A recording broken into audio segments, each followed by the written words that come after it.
칼바르트라는 신학자가 있습니다. 이분이 어떻게 말씀을 하였느냐 하면 인간의 의지를 능가한 신의 의지만이 구원이나 파멸을 선언할 수 있다.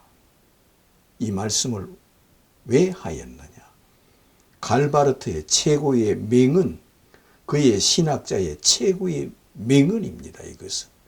왜 이 말씀을 하였느냐? 이것이 왜 칼바르트의 명언이냐?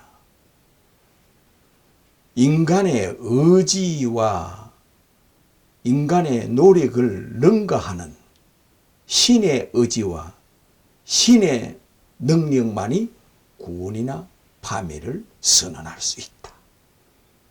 왜 이 말씀을 하였느냐?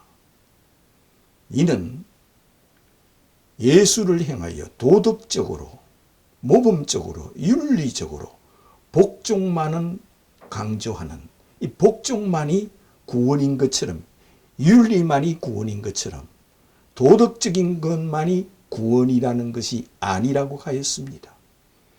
어떤 그리스도는 도덕적으로, 모범적으로, 윤리적으로 복종만을 강조해서는 아니 되며 예수의 신성을 강조하여야 한다 하였습니다. 예수의 신성이 뭐냐? 천지를 지으신 신이 인간이 되어 오셨다는 것을 전해야 된다 하였습니다. 이것은 곧 신성을 전하는 것이 믿음이라 했습니다. 우리가 믿는 것은 윤리와 도덕이나 선행이 아니라 예수의 신성을 믿는 것이 곧 믿음이라 하였습니다. 이것은 예수의 성육신을 믿는 것이요, 예수의 임마누엘을 믿는 것이요, 이는 신이 인간의 모습으로 사람이 되어 오셨다는 것을 믿고 이것을 전하고 이것을 믿게 해주는 것이 목회자가 할 일이라 하였습니다. 그런 뜻에서 인간의 의지나 인간의 노력을 능가한 신의 의지만이 구원이나 파멸을 선언할 수 있다. 그래서 이렇게 말씀한 것이 신신학이 아닌, 이는 칼바르트는 신보수주의 신학이라 합니다. 이는 스위스 개혁교회의 목사님으로서 신교도에 지대한 공헌을 세웠습니다. 그러므로 칼바르트 하면은 인간의 의지와 노력을 자꾸 강조하지 말고 모범적인 것과 윤리적인 것과 복종적인 것을 너무 강조하지 말고 예수의 신성을 강조하라. 신이 왜 사람이 되었는가? 왜 예수는 하나님이 인간의 모습으로 하나님이 사람이 되어 이 땅에 와야 했던가?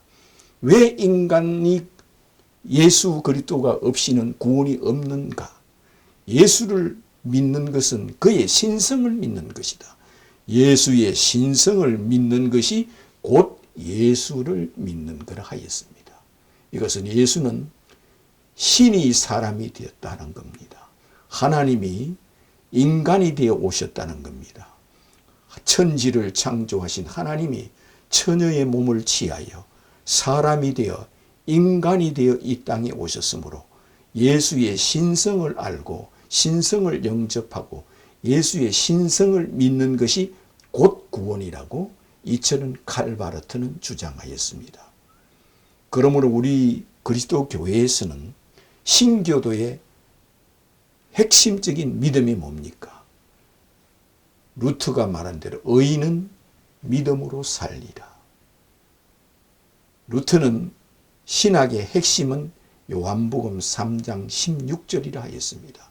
하나님이 세상을 이처럼 사랑하사 독생자를 주셨으니 누구든지 저를 독생자로 하나님의 아들로 믿는 자는 멸망치 않고 구원을 얻으리라. 이것이 우리 신교의 핵심이요 포인트라 하였습니다.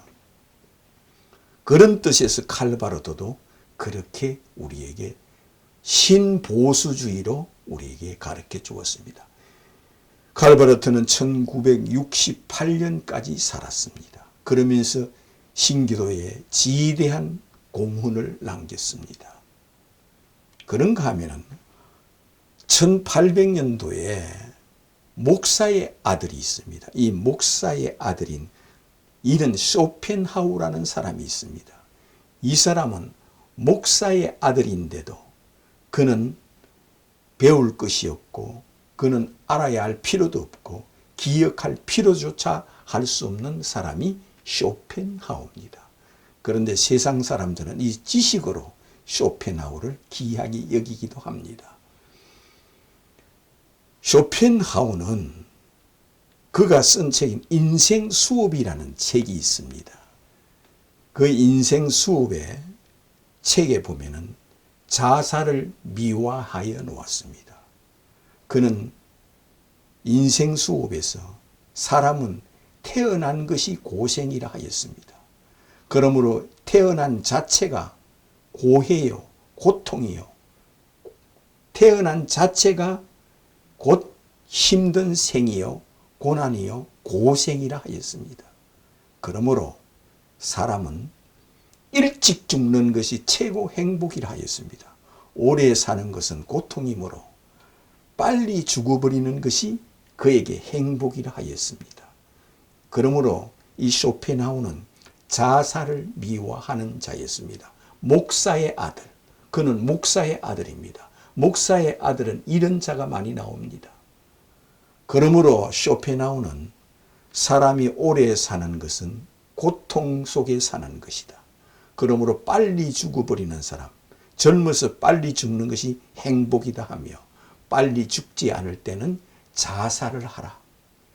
그가 자살하여 이 고해를 끝나는 것이 가장 행복하다 하는 자요.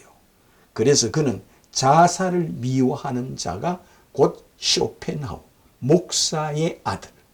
그가 그렇게 우리에게 무엇을 가르쳐 주느냐? 자살 미화를 가르쳐 주는 자가 곧 목사의 아들인 쇼펜하우였습니다. 그는 독일 사람으로서 우리에게 가르쳐 주는 것은 죄를 가르쳐 주고 자살을 가르쳐 주고 가룟 유다가 자살을 해서 행복한 것처럼 가르치는 자밖에 되지 않습니다. 그러나 사도 바울이 우리에게 전하여 주는 믿음은 뭡니까? 사도 바울은 다메섹에서 예수를 만나기 전과 만나기 후 이것이 우리에게 가르침을 많이 줍니다. 사도 바울은 예수를 만나기 전에는 예수는 믿지 말고 여호와 하나님 아버지만 믿어야 된다고 구원을 받는다 하는 자요. 여호와 하나님 아버지 외에는 구원이 없다고 하는 자가 사도 바울이었습니다. 그러므로 사도 바울은 예수 믿기 전에 그는 또한 메시아를 기다리는 사람이었습니다. 하나님의 아들을 기다리는 사람이었습니다. 그리스도를 기다리는 사람이었습니다. 그러며 메시아를 찬송하며 메시아를 갈망하며 메시아를 열망하는 사람이 사도 바울이었습니다. 또한 그는 예수 그리스도는 사탄이요, 그는 마귀 자식이요, 그는 목수 요셉의 아들이라고 믿는 자였습니다. 그러므로 사도 바울은 예수 믿기 전에 예수는 가짜 메시아요, 가짜 그리스도요, 가짜 하나님의 아들이라 하는 자요. 사도 바울은 예수 믿기 전에 예수는 자칭 하나님의 아들, 자칭 메시아, 자칭 그리스도라. 이는 귀신이 들어가서 자기가 하나님의 아들이라 한다. 이는 마귀가 들어가서 자기가 하나님의 아들이라 한다 하여 그는 예수에 대해서 엄청난 붕괴를 하며 그리스도인을 살려둘 수 없다 하는 자였습니다. 왜? 그도 간절히 메시아를 기다리고 하나님을 기다리는 사람이고 하나님의 아들을 기다리는 사람이었습니다. 무엇을 통하여? 구약 성경을 통하여. 그는 구약 성경을 통하여 날마다 읽으며 그는 오직 하나님 아버지를 찾고 우리는 예수는 믿지 않아도 여호와만 믿고 아버지만 믿으면 구원을 얻는다고 믿는 자가 사도 바울이었습니다. 그러므로 사도 바울이 예수 믿기 전에 메시아를 간절히 기다리는 사람이고 하나님의 아들을 간절히 기다리는 사람이라는 걸 잊지 말아야 됩니다. 그는 그리스도를 누구보다도 갈망하고 기다리는 자였다는 것을 잊지 말아야 됩니다. 그러나 예수는 메시아가 아니다. 그리스도가 아니다. 하나님의 아들이 아니다. 이를 살려둘 수 없고 이를 믿는 자들을 살려둘 수 없다 하는 점이 왜? 그는 신성 모독을 하는 자다. 하나님을 모독하는 자, 하나님 아버지 여호와를 모독하는 자를 용서할 수 없다는 겁니다. 왜? 하나님의 아들이 아닌데 자기가 하나님의 아들이라 하니 이는 신성 모독이라는 겁니다. 그는 메시아가 아닌데 자기가 메시아라 하니 이는 신을 모독하고 하나님 아버지를 모독하는 이 신성 모독죄로 이를 살려둘 수가 없다 하는 자가 곧 사도 바울이었습니다. 그는 그리스도교를 박해하는 것도 곧 이것 때문입니다. 신성 모독자를 살려둘 수 없다는 겁니다. 예수를 믿는 자는 누구든지 다 신성 모독자라는 겁니다. 여호와를 모독하고 하나님 아버지를 모독하는 자로 보았습니다. 그리스도인이란 무조건 예수를 하나님의 아들로 메시아로 믿는 자는 신성 모독자들이니 이들을 살려둘 수 없다는 겁니다. 그래서 그는 그리스도 교인들을 잡으러 다녔고 박해하여 그를 포승줄로 포박하여 그는 감옥에 쳐넣고 옥에 넣고 또한 강제로 그는 때려서 폭행을 하며 강제로 예수를 메시아라 그것을 부인하게 하며 하나님의 아들이라는 것을 부인하게 하는 자가